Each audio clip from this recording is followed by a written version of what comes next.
Hey guys, what's up? It's Cecily and welcome back to my channel. Today we are going to talk about The Real Housewives of Potomac season 9 episode 9. Y'all, it's a situation because I'm going to tell you right now, I am good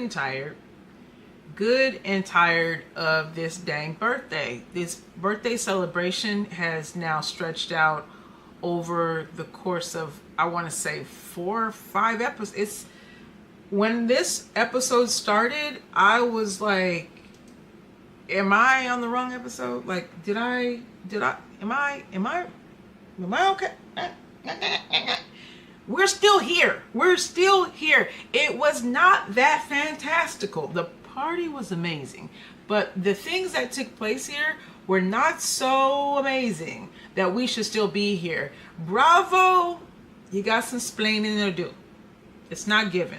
It's not. Like, I'm tired. I'm so tired. So we're rounding up Wendy's celebration.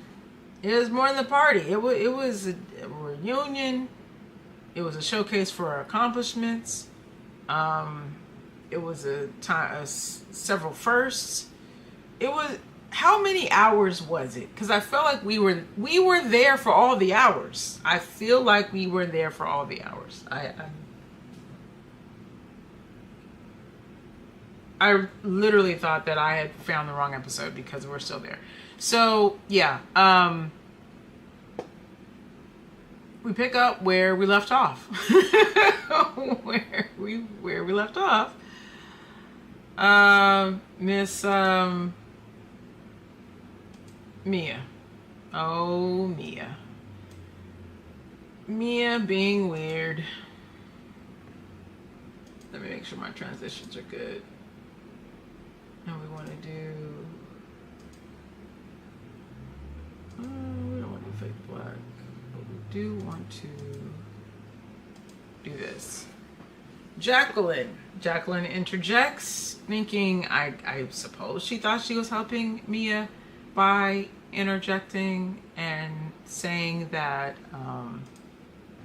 that G is momentarily happy when he hangs out, right? You know, and the rest of the time he's just protesting, which I think she's trying to explain their complicated dynamic, but you're just kind of making it worse, sis. Like, we didn't need that extra part, because it's like, then why do it? Then why, right? This was the thing I think I spoke on maybe 2 episodes ago. I don't know, it's been so long. The actually no, that's not true. This is the citation. The citation is awesome. This goes to show, like, she's a quality woman. She's I was gonna say quality chick. She's a quality person. Yeah, because she's been cited. No, she's doing quality stuff in her life, in her community. She's not. This whole Housewives thing is definitely like something new. It's a layer on a multi-layer cake. It's like taller than a wedding cake. This woman has depth, is what I'm trying to say. And what an amazing moment. Her husband looks pleased. The children look happy. This is it. This is what life's all about. I'm glad to have witnessed this moment. Wendy, you rock, girl. You do. You do. I wanted to share this because it was just crazy. My box is covering it up. Maybe I should move my box. Well, I won't do that. I'll move it to the middle just for this moment. But you can see, like, there's like this firework that just goes off. It's like right there. And I'm just like, this is just nuts. Like, how much money was spent? Y'all rich. Y'all really are. Y'all got it. Y'all got all of it. This is Ashley's birthday, her birthday, and whomever's birthday that was coming up in that quarter. It's actually very, very nicely done. It's a nice event. Thank you for sharing that with us.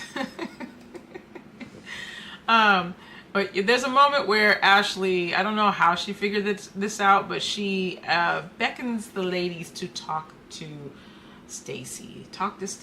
She's headed into a the mediation with her husband. Basically, do what you did for me, kind of thing. And that's sweet. It's very sweet of her. to say that sort of thing. And while she's saying that, Stacey's over here trying to network, trying to call out that the mayor is at the end of the table. You know, her best friend TJ is just, he's still got her on ice, but he perked up a tiny bit when she was pointing them out. She didn't know his name, but you know how it is at networking events. You got to point out the VIP, say, hey, hi, how are you? Oh, you know, you got to get ready for all that. So that was the moment. So they pull the ladies go inside rather, and they pull Stacey aside. And I found a little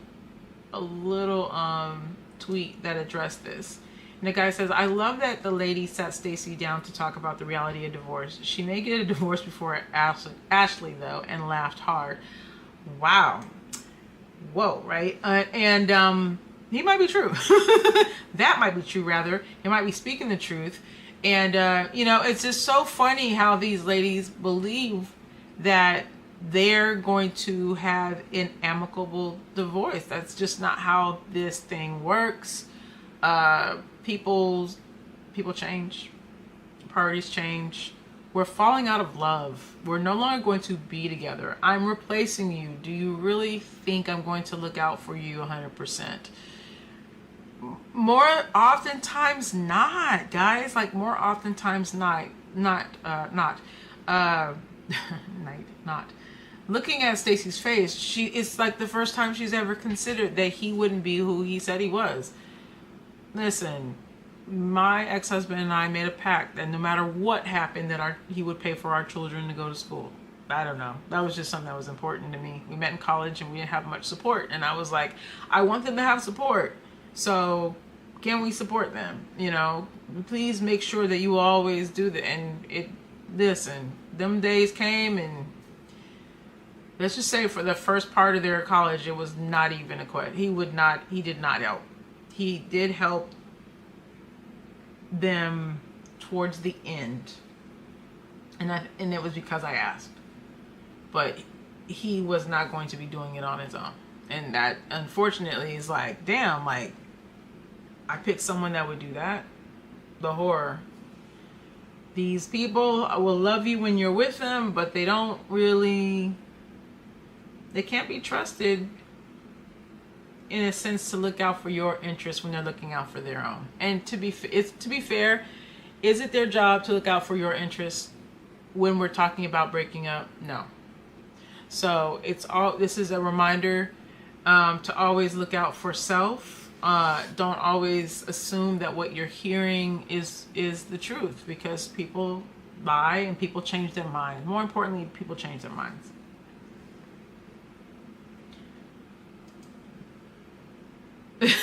I caught this little look when Stacey was like, we are not like everybody else. And look at Miss Karen's face was like,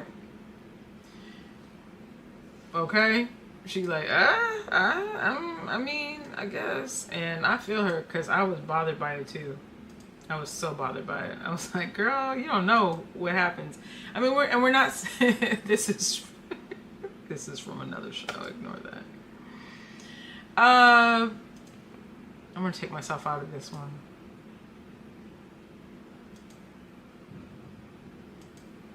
Oh, wait.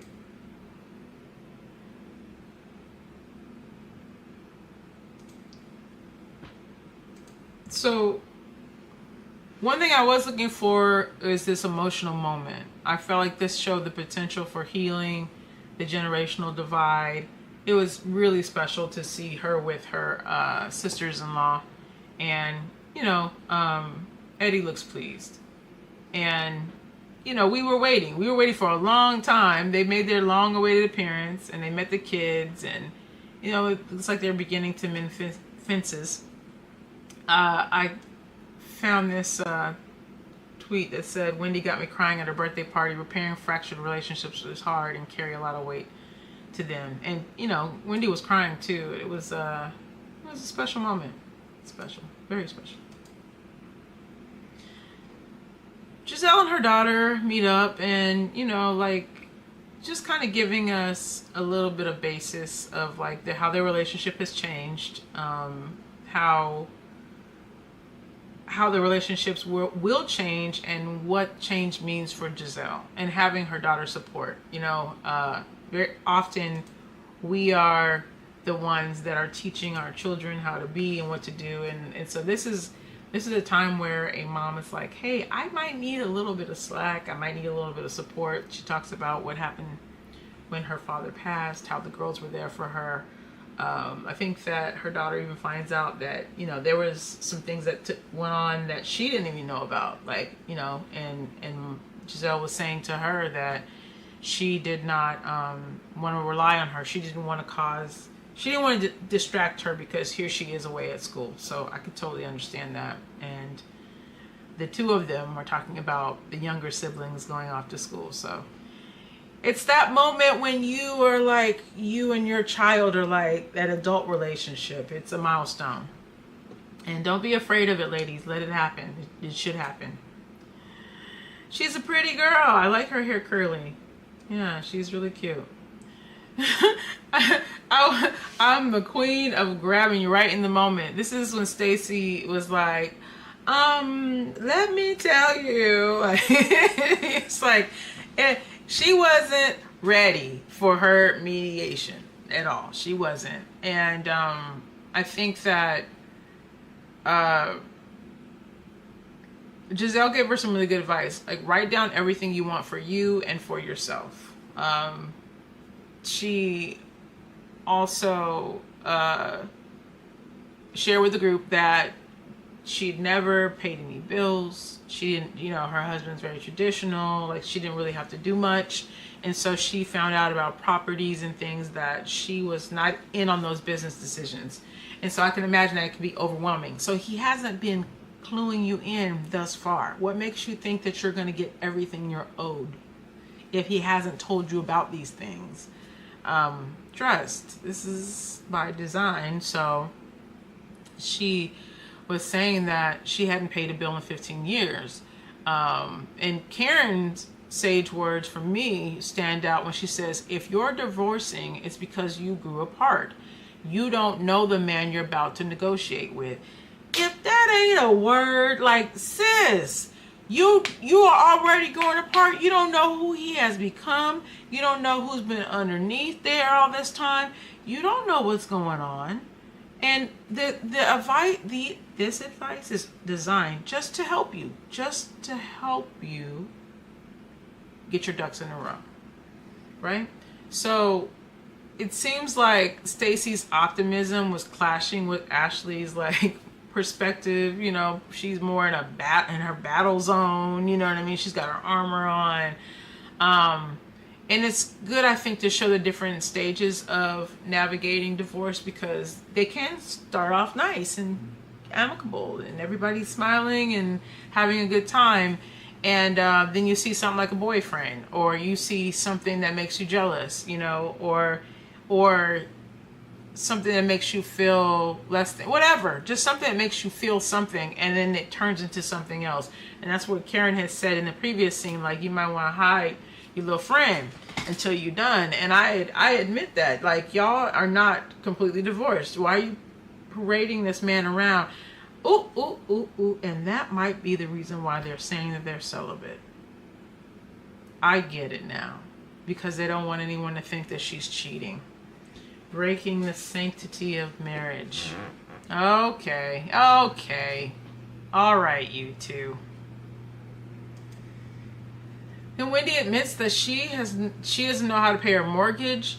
And hi, Wendy, over here being vulnerable. Wendy with 4 degrees. Wendy with all these businesses, sitting here and saying, I'm just a girl too.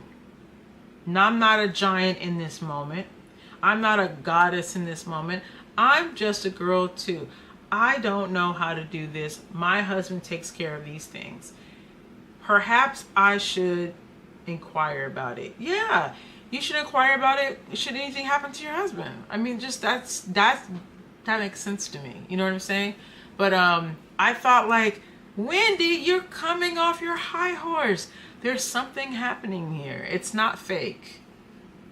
I think I probably said shit. I probably said it. I probably said that, oh, she just trying to, she's just trying to stay on the show. She doesn't have an alliance because Candace is gone. I really do think that they're all being forced to evolve. And I like this evolution. Wendy, you can stay on the show. It's okay. I got you, girl. Yeah, that was nice. And look at Stacey. Inspiring change within the group. A bonding moment. Who are the other girls, though? What are their names again? Because they're not. Stacey's a keeper. Jazzy and Keiarna. I can't even say her name right. They're not going to be on the next show. It's not impactful enough. You got to give us more, guys. And it's just not giving. Stacey is giving. Stacey is going to be on the next season. This is Karen. Karen had coffee with her daughter. I forget the young lady's name, and that's fine. Karen is so thin, guys. Like, look at this. Karen used to be thick. And Karen has lost a lot of weight. Maybe this situation has caused her to lose weight, but she's very slim. I looked at some old pictures of her, and while this version is beautiful, her skin looks good, everything like that, she was much more plump in the face. And I feel like when you have a lot more weight in your face, you look a little bit, it looks more youthful. So I don't know. I can't say that. This version wears a lot more fun outfits. I think there's that. But yeah, I noticed a significant weight loss, and so no one said anything about it. I think it's interesting that no one's like, girl, you're disappearing. So anyway, Karen met up with her daughter to discuss her health and her wellness journey, and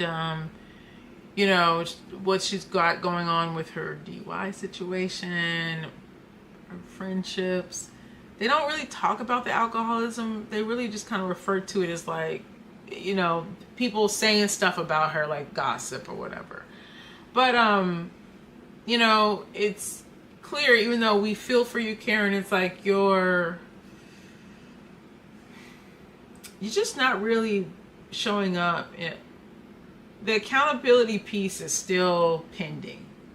You're too guarded, you're too defensive, you can't talk about it, you're angry, you're snappy. It's just like, why don't we have that vulnerable moment between you and your husband? Like, why don't we know like how you truly feel? I know you're scared, but like, what can we really talk at length about what this is? We heard some stuff about your parents, we heard about your struggles in life and stuff like that, but like maybe something with a psychiatrist or something. Like, I don't know, like there's something that's missing. Being accountable, the accountability piece, I think, is the part that's missing. And I think that will provide more clarity as to what's going on, because DUIs do happen. A lot of people have them, but typically if it happened, it was like a one-time thing. And that's something that can be excused, like, especially in your lifetime, right? It can be. I'm talking about just the DUI itself. It's very easy to get one. It's not hard to blow over the blood alcohol level. However, an accident, multiple DUIs, those kinds of things kind of is a cause for alarm, because nobody wants to go back and be in that same box you were in before. No one wants to get arrested. Nobody wants, like, all that stuff is like, yo. That's why I draw the line. Like, I'm not going to drink this much. Why are you not using Uber? I'm just trying to understand what's going on. Anyway, I would love to skip over these parts. I do not do Mia and Jacqueline. I don't really like their pairing. I don't like it. I want you to see my face when I say this. I don't care for Jacqueline on the show. I don't know what this is. I don't understand it. Do they need to was it a spinoff or something, and OnlyFans? I don't want to consume this content. I don't, but I'm doing it for you all, but I don't like it. And I've seen people actually say that they don't like it either. I skip it. And I want to skip it. But I want to also, bring this out for you guys. I love the way this wraps around me. Makes me feel like yeah, it's actually cold here in LA. Anyway, so girl, these two go shopping. It feels pointless. Like, y'all could have did this over tea. And the shop owner, I don't know if I grabbed her facial expressions, but she looked so funny to me. She looked like she was like, she's just looking at them crazy because they talk to each other crazy. So Mia has these moments where she is talking about nothing. All right, let me not do a Mia on a Mia. Oh, look, what did this say? Let me see what it says. Skipping any scene with me and Jacqueline. Yes. This was like another one. Like, oh, this one's a nice one. But there was a few there where she was looking like, but she got a kick out of them. And I thought, we didn't know anything about the name of the store. Like, we didn't know anything about the fashion. So if anybody recognizes this lady, like, give her props, because her stuff is pretty gorgeous. I love the skirt. The mermaid skirt was cute. So yeah, I like the bob for her. I mean, it's a moment, but I don't like Jacqueline. So they talk about Gizelle's fashions. Let's be honest and real. Everyone, okay, let's hold hands. Gizelle dresses like a white woman. She just dresses like a white woman from that part of the world. They all dress similar. It's kind of like, it's the equivalent of California carefree. And what's funny is that I have heard people say about some girls that live here that don't do all the whoop-de-loop-dees and the, you know, whatever the things are. Like, they don't know how to dress because there's a specific way that black women dress in certain places. And it's acceptable to other black women, right? But that's why you guys are having a problem with her dress. Because she does not, what's a good word for this?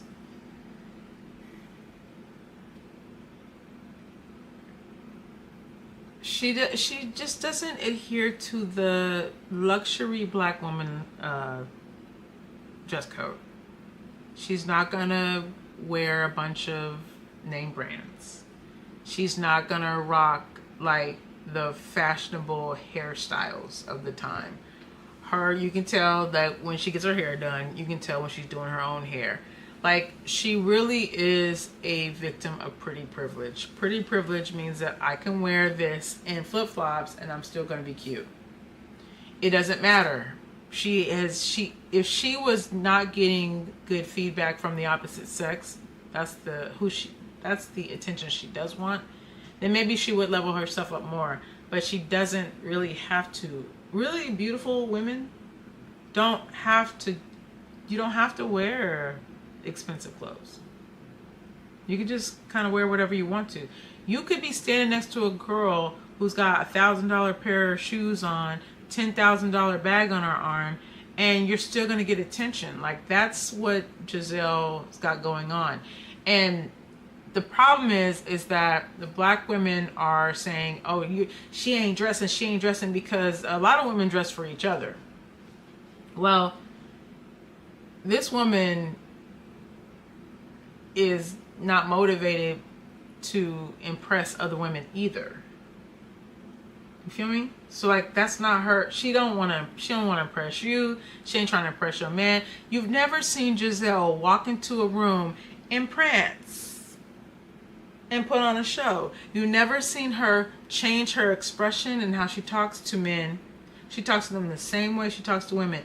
Y'all don't like her, but you can learn a lot from her. There's a lot of women whose whole personality comes alive when a man comes around or when other people come around. She does not do that. Pay attention. The confidence is what sells her. And even though she's not a spring chicken, because that's where you guys want to go with it, she's allowing herself to age. She's pretty, but she ain't young. She ain't that pretty. It's a confidence thing. Walking in the room. She's not constantly fidgeting and messing with her clothes. She's not showing you the new this, the new that, the new all that. It does not matter to her. It does not bother her, and that is attractive to people. I would invite you to try it. I would invite you to look at some of your friends, some of your, see how people change up their voice. Hey, hi, how's it going? Oh my God, that's so amazing. But you weren't talking like that when that person wasn't there before. Like, that's those are reasons that people hate on her. But I said all this to say this. Jacqueline says to Mia, Gizelle's just mad because you got 4 and 5 men. That is not true. Gizelle could have the riffraff that Mia has if she wanted to. It would not be hard for most of us to have that. We can have boyfriends. It's not hard to get boyfriends. And it's not hard to find an old man to marry you. If you really want to get married, you can find an older gentleman to marry you. It's not hard. Especially the ones that haven't done it yet. And Mia is attractive. And Mia's got, some talents. And she's, freaky and fun. And there's a man who wants a wife just like that. So I'm not saying one is more desirable than the other. But Jacqueline is steering Mia down a path that doesn't really exist. Gizelle is single and appearing to be single because she wants to be. It's a choice. And when women hear that and they can't process it, it's because they're so wrapped up into being in the male gaze, and male attention is so important to them. They haven't gone an extended amount of time of not having a significant other, not having a crush, not having somebody check on them. Like, when's the last time you just had nothing going on and you acclimated to that space and you created things to fill it? That woman has a different perspective on partnership and relationship.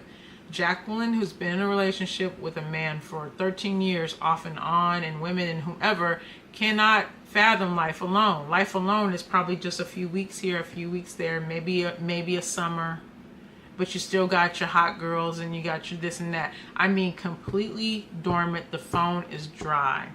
That changes your brain chemistry when you're so used to putting all your energy out there, loving on somebody, being there for somebody, and then it's like, I just got this whole huge chunk for myself. Oh, okay. You start putting it back into yourself. You start thinking about what you can do and what you can build and who you can be. Man, I'm telling you, the brain chemistry changes. So when you talk about inviting somebody back into your space, it's a negotiation with self first, before you even consider what someone has to say about it. So when someone is like, so how are you doing? Can I get your number? That becomes a huge deal to a person that does not have that on tap. So that might be too deep for y'all. It is what it is. But that just also goes to show, like, the inferiority. Like, these girls are just silly in the mind. Anyway, the things I have to say about this is this, and let's be clear, I'm going to repeat this probably a couple times. Gordon waking up on different pages is normal. That's what happens with people who are bipolar. You've been dealing with this thus far. Don't act like this is new. Do not act like him changing his mind is new. Number 2, announcing your issues publicly, but announcing your issues publicly, but expecting for me to approach you privately is crazy. Excuse me? Every time we heard something about you and your mans, you came to the group like a child and said, everybody, I got a problem. Yeah, you did that. You did that in front of everybody. You didn't just disturb Gizelle in these moments or Keiarna in these moments. You disturbed everybody. And they're the only people who are bold enough to sit there and call you on your shit. You're grabbing our attention and asking for our sympathy and asking for our support. And then you're taking it and turning it around and doing whatever. You're not cognizant of what you're doing. The first warning was, are you aware of this? Are you aware of you doing this? Then the second thing is going to be, hey, look, now I'm going to let you know that the crying wolf thing is not going to work with us. We have a problem with you soliciting our attention on this, and you not paying, and you're not you're not paying the attention to it that it deserves. Even if he calls you and says, I want to hang out with you. No, we need some space. You need to give it the attention. You need to take yourself seriously. But you're mad because nobody else is taking you seriously and asking that you check yourself. I mean, I'm a fan of Mia on the show. I like her. I think she's funny and stuff like that. But you got this thing twisted up, sis. Like, this is not linear at all. This is absolutely crazy talk. You know, you saying that you and Ink aren't in a relationship. Well, what do you call it? Because you guys are in scene after scene after scene. My assumption is that you're seeing each other quite often. Y'all can call it whatever you want to. It's a relationship to us. He's at the house, staying overnight. He's relating. It's a lot of relation. What are you talking about? You can't use these tiny little words to hide behind, but then do all these things that mean just that. You're not fooling anybody. It's crazy. Last thing on this scene, she calls somebody Cruella, and they show Karen and Gizelle, and I'm like, who's supposed to be Cruella? Girl, I know you're not getting on looks, because that would not be it. It was this scene that they're showing. And the editors are being funny because I feel like there's an Alfaba moment right here with Karen in his hat. But yeah, like the villainizing these women and then wanting to go for the skin tone. There was a moment about somebody said something about some light skin. So don't start with that stuff. I'm tired of that. I'm really, really tired of that. Like, pick something else. Find another hill to die on. I'm really tired of people calling out their eye color, their skin color, their hair color. Like, don't you have something else to talk about? It's getting old. Fix it. Ladies, oh yeah, this is them listening to whatever Mia had to say that day. This was interesting. I kind of pushed past it. I just couldn't focus on it. I couldn't. But I like this little part, and I thought it was cool that the baby saw her do something, but I don't know. I don't know what's going on here. I don't know if they're trying to appeal to a younger generation, but I'm just like, what is that? This was cute. She looked like Jasmine Guy. Did she look like Jasmine Guy? I mean, the hair's too shiny. I mean, it looks like a costume. I know that she just bought these boobs, but I really want her to put them away. You could tell somebody just got something done. It's like, girl, like, whatever. Let's move on. So yeah, this is Mia's moment where she gonna tell it like it is. Yeah. Whew. She's confronting Gizelle at Ashley's charity event. She says she's upset with her behavior at Wendy's birthday party. And, Giselle's like, I just asked for clarity. It wasn't an attack. And she's just trying to understand Mia's chaotic choices. And, it's going back to, like, trying to understand the co-parenting agreement with her and Gordon. And the flip-flopping with the other guy. Like, just label it, sis. Like, that kind of thing. But, like, Mia haphazardly lashes out against her. And she says that she tries to compare this to Giselle's daughters sneaking a boy into their cabana or when they were a hotel room. And the comparison between a typical teen mischief versus real life chaos is absurd. And Gizelle puts it, she says it. She doesn't lean in, but she says it. But there's key moments in this scene.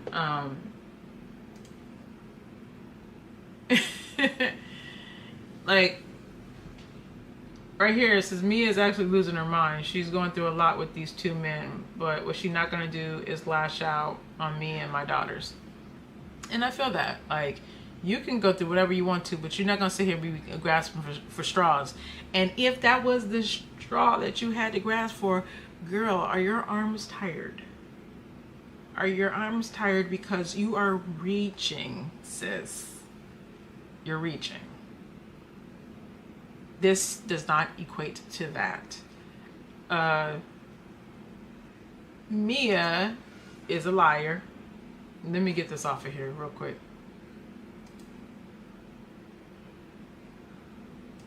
She is a show enough liar because she's saying she came to Gizelle. No, heifer, you came to the group. You came to the group. You came to the group. You came to the group. You came to the group. Stop it. So you're going to get read by the group. Yeah, that's how that works. So you came to us. It's an us moment. You want to do some side by side, us in the corner type situation, then have that moment with me and say, please don't, okay, fine. But that's not what happened. So you can't rewrite history. We saw you. You're a weirdo. We saw you. I went on the Twitter to see if anybody else said that, and there was like one girl that said that. And I'm like, okay, thank you. I think I have her tweet in here, but I'm like, girl, like, this was not a private conversation. What is your problem? This bothered me. I just want. I was like, what's wrong here? And why is Karen so close? I can't. Okay. But like, this is Karen listening to this, and you can see her lips are pursed. She is just like, she ain't buying nothing that Mia is selling. She's like, girl, your inability to take accountability is frustrating all of us. It's causing issue with all of us. And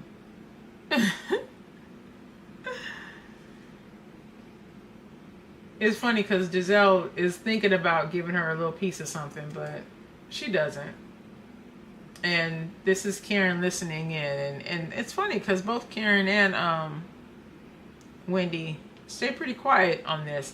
And I don't know, maybe because like Mia did jump up, like Mia assaulted Wendy, so perhaps maybe we're all a little afraid that she might put hands on, and if she does, then get her off the show because I'm tired of this. This is the look. This is the look that Wendy gave when Mia was spewing all that foolishness. Wendy is kind of like, because Wendy's sitting right next to her. And I feel like at this moment she's doing a lot of looking. And I know I look a lot when I'm talking, but when I saw her do it, it was kind of like, I'm just winging it right now. It felt like she's just winging it. Her points are disjointed. It's made up. It's not factual. None of this makes any sense. Girl, stop it. The look on my face and Gizelle's face, like, I'm taking it all in, and once I have it in, she gonna give it back to you. You thought those moments were uncomfortable. This cracked me up. She said the stress of juggling a pimp village is one of the funniest things Karen has ever said. And it show is, I mean, and she went right to it. The stress of juggling a pimp village. And I agree here. This other person, in this scene, Karen says, kids are off limits. I agree. But this lady said, I literally rewatched the show just to hear Karen call Mia's entanglement pimp village. Oh my gosh.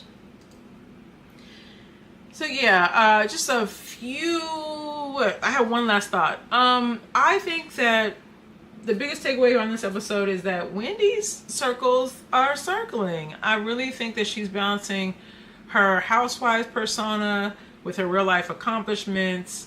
And I am proud of you. I think that she is what the Housewives should be like. At least one of them. I think that she has definitely earned her spot. That was a great choice. And I think she is surviving pretty well. Lastly, Mia accusing Gizelle of going through something. No, you're going through something. You're going through all the things, and we're all watching it. And don't let your hype man hype you up. That girl makes no sense. That girl is not. There's something wrong with her. Something wrong with that girl. She got it all, and you know it. That's why you hang with her. That's why she hang with you. But it's foolish. The other storylines, I don't know, guys. I think that those friends are gonna be tucked away. Jazzy, it's not giving, babe. You're not.